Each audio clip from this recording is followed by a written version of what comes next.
오늘 저에게 주신 하나님의 말씀은 구약성경 잠언서 8장 17절부터 19절까지 말씀입니다. 다 찾으셨으면 저희 함께 봉독하겠습니다.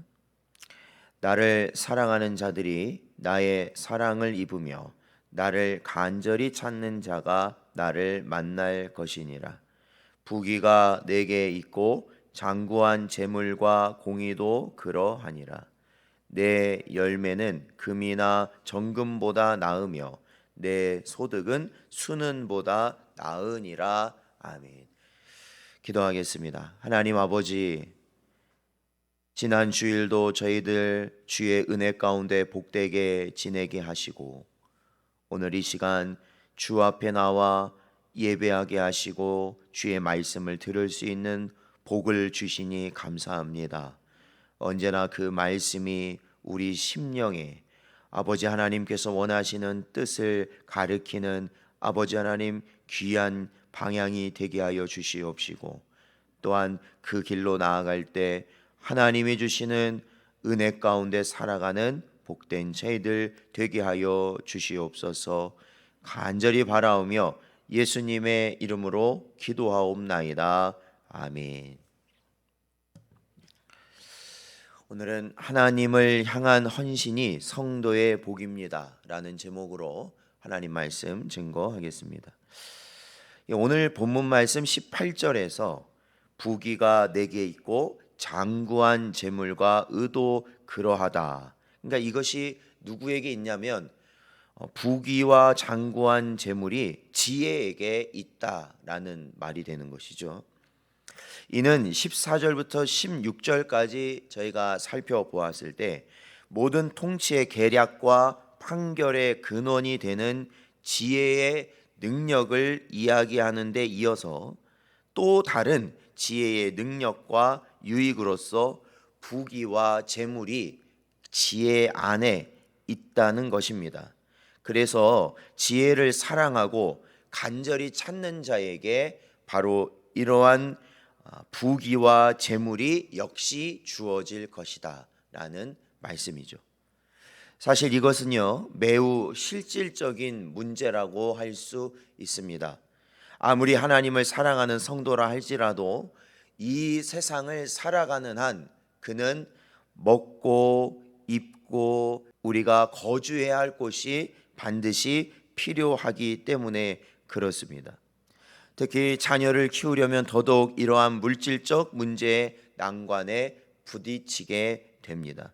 그런데 본문은 우리에게 지혜가 온갖 부귀와 장구한 재물의 주인임을 분명히 밝히고 있습니다. 즉 지혜를 찾아 발견하게 되면 그 안에 숨겨진 부귀와 재물을 얻게 될 것이다 라는 것을 가르치는 것입니다.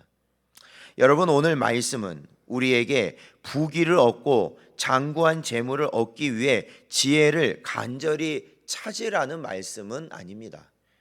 이에 대해 예수님께서는 이렇게 말씀하셨습니다.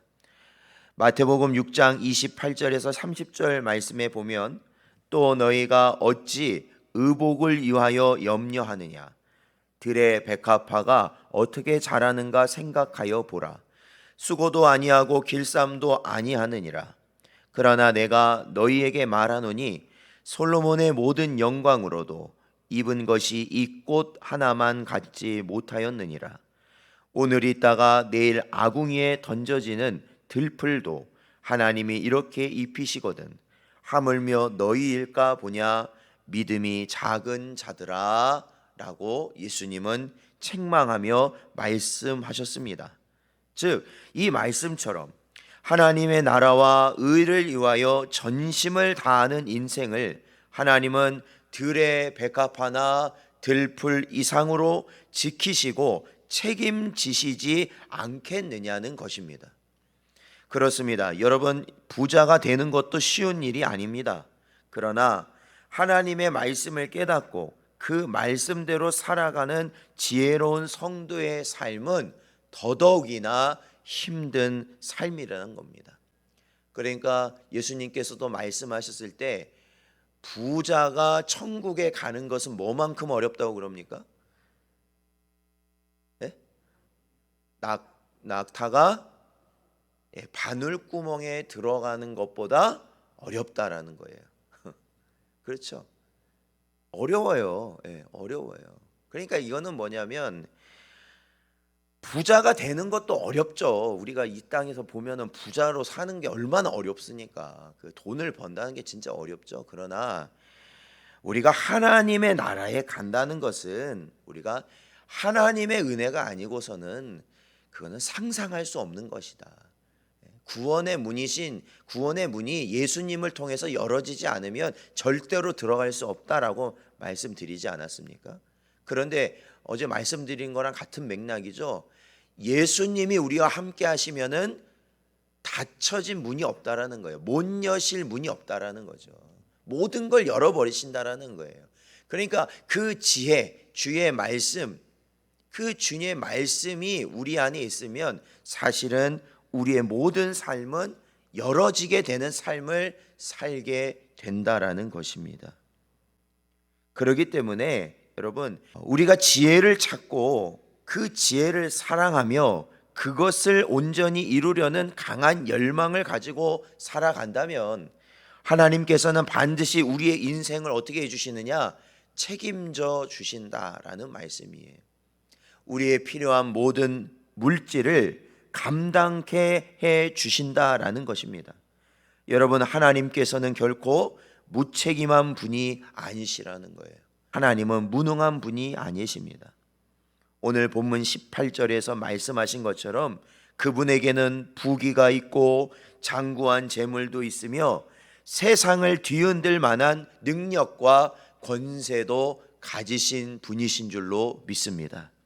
신명기 7장 9절 말씀 보면 그런즉 너는 알라 오직 내 하나님 여호와는 하나님이시요 신실하신 하나님이시라.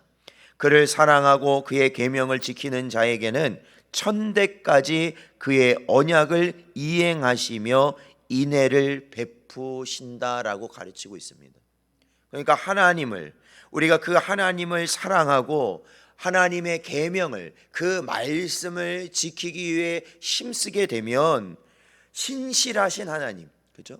변하지 아니하시고 오직 우리가 유일하게 믿을 수 있는 그 하나님께서 우리에게 천대까지 하나님의 언약을 이행하시고 사랑을 베푸신다라는 거예요. 이 천대까지라는 건 영원토록이라는 말이에요. 영원토록. 그러니까 부귀도 가지고 계시고 장구한 재물도 가지고 계시고 세상을 뒤흔들 만한 능력도 가지신 분이 또한 어떠한 분이에요? 신실하신 하나님이셔서, 그죠? 신실하신 하나님.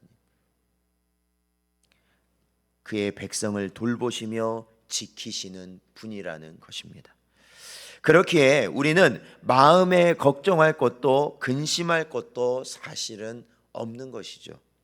모든 것을 주께 맡기고 오직 우리는 주의 말씀을 사랑하며 그 말씀을 지킬 것을 결단하고 오직 주를 향하여 헌신하며 나아가기만 한다면 그 모든 것을 가지시고 신실하신 하나님께서 우리를 책임지시고 복된 길로 인도하여 주신다는 것입니다. 사랑하는 성도 여러분, 오늘도 이 말씀을 마음에 깊이 새기시고 우리가 보여지는 것은 비록 연약하고 작고 볼품없는 것 같으나 그럼에도 하나님은 그 안에서 역사하고 계시다라는 그 사실을 분명히 믿고 나아가시는 여러분 되시기를 주의 이름으로 축원드립니다.